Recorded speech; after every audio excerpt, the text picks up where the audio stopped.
Good morning, good afternoon, good evening. जो भी आपके जोग्राफिकल लोकेशन को एप्लीकेबल हो, सबका आभार हमारे चैनल को रीट्यून करने के लिए। बहुत धन्यवाद। आज की प्रस्तुति समर्पित है भारत के चंद्रयान को।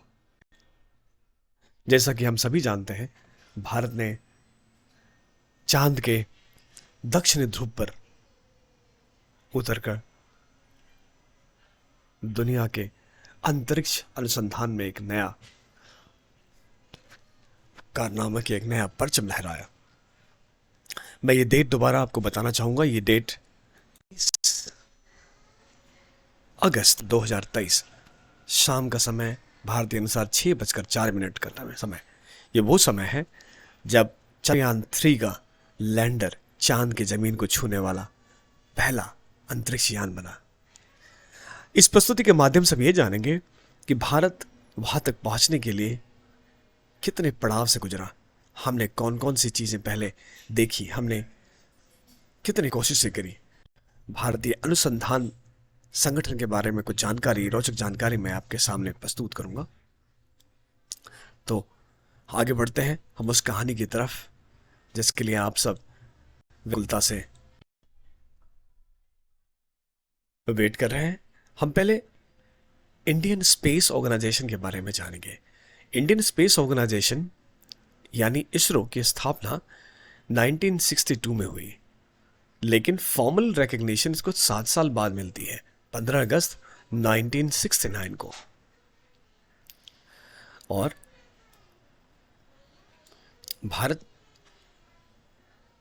भारत में कर्नाटक राज्य के बेंगलोर में इसका मेन सेंटर है। अगर हम भारत के प्रयासों की पहली सूची पर ध्यान दें तो हमें यह पता चलता है कि भारत ने अपना पहला अंतरिक्ष यान जो स्पेस में भेजा वो 1975 को सोवियत रूस की सहायता से किया गया। तकरीबन स्थापना के 13 साल बाद, अगर हम 69 को भी अगर माने तो ऑलमोस्ट 7 ईयर्स के बाद, 7-8 ईयर्स के बाद पहला भारत ने रॉकेट अंतरिक्ष में छोड़ा, जिसको भारत के वैज्ञानिक आर्यभट्ट के नाम पर रखा गया। लेकिन ये कामयाबी, इससे पहले कि भारत सेलिब्रेट कर पाता, 5 दिन काम करने के बाद ये रॉकेट बंद हो जाता है और भारत का सपना एक बार फिर अधूरा रह जाता है। लेकिन भारत चांद पर पहुंचने की कोशिश को जारी रखना चाहता था। इसके लिए उसको चाहिए था परिक्षेपण पद्धति की, सैटेलाइट जो इक्विपमेंट्स को चांद की कक्षा तक ले जा सके। इससे पहले कि हम आगे बढ़े, हम समझते हैं कि चांद की दूरी भारत से पृथ्वी से कितनी है।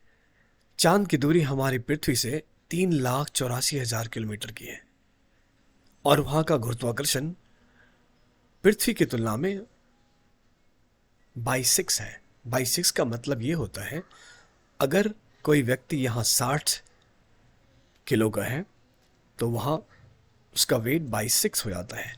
60 किलो 10 किलो के बराबर हो जाए, तो चीजें वहां काफी हल्की होती है।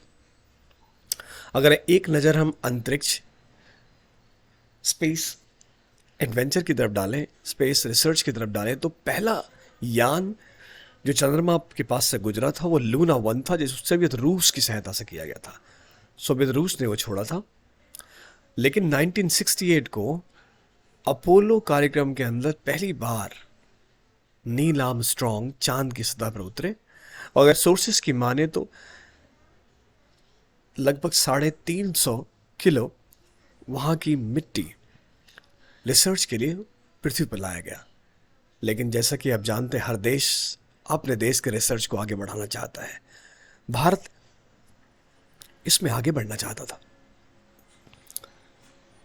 1975 के बाद, आर्यभट्ट के बाद, भारत दोबारा चाहता था चांद की ओर जाना, और 2008 में चंद्रयान 1 चांद के पास से गुजारा गया। जिसने पहली बार चांद पे बर्फ के होने की पुष्टि की। बर्फ का मतलब है कि मानव सभ्यता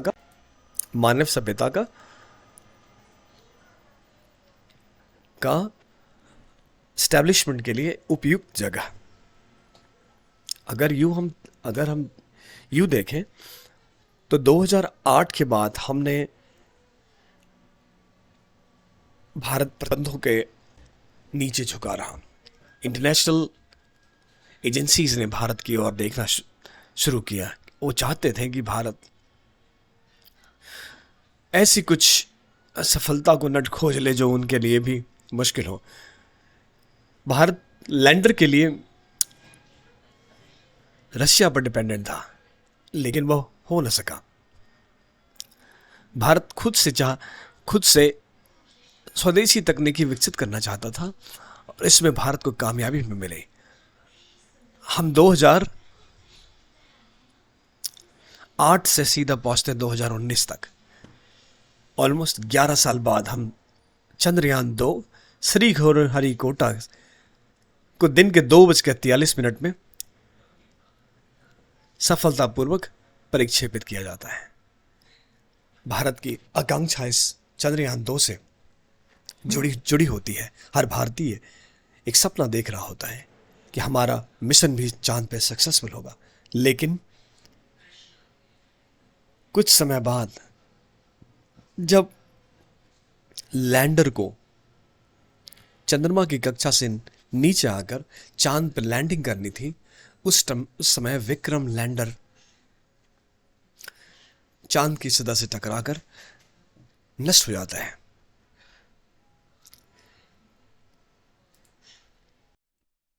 लेकिन यह असफलता भारत को निराश नहीं करती है। वो आपने एक चिरपरिचित लाइन सुनी होगी, राह संघर्ष की जो चलता है वही संसार को बदलता है। जिसने रातों से ही जंग जीती हो, सुबह सूरज बनकर वही चमकता है। भारत दोबारा उठता है और 2019 के बाद 2023 में 4 साल बाद सतीश धवन अंतरिक्ष केंद्र 14 जुलाई 2023 भारत समयानुसार 2:23 में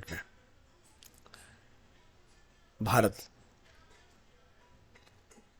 चंद्रयान 3 को लॉन्च करता है। वो जो लगभग 1 महीने 13 दिन बाद 23 अगस्त 2023 शाम 6 बजे चांद के सतह पर उतरता है और अंतरिक्ष रिसर्च में भारत का परचम लहराता है। भारत यूं तो इंटरनेशनल स्टेज पर हमेशा से ही एक प्रोग्रेसिव कंट्री के रूप में जाना जाता है, लेकिन चंद्रयान 3 के उतरने के बाद भारतीयों को, भारत को, तिरंगे को एक नया आयाम मिलेगा। हर देश भारत की तरफ देखता है आज। दोस्त या दुश्मन, जो भी भारत की तरफ देखता है वो आशाएं लेकर खड़ा होता है कि भारत उनकी मदद करेगा और भारत विश्व गुरु दोबारा बनेगा। इस आशा के साथ इस प्रस्तुति को यहीं खत्म करते हैं। दोबारा मिलेंगे एक नए प्रस्तुति के साथ।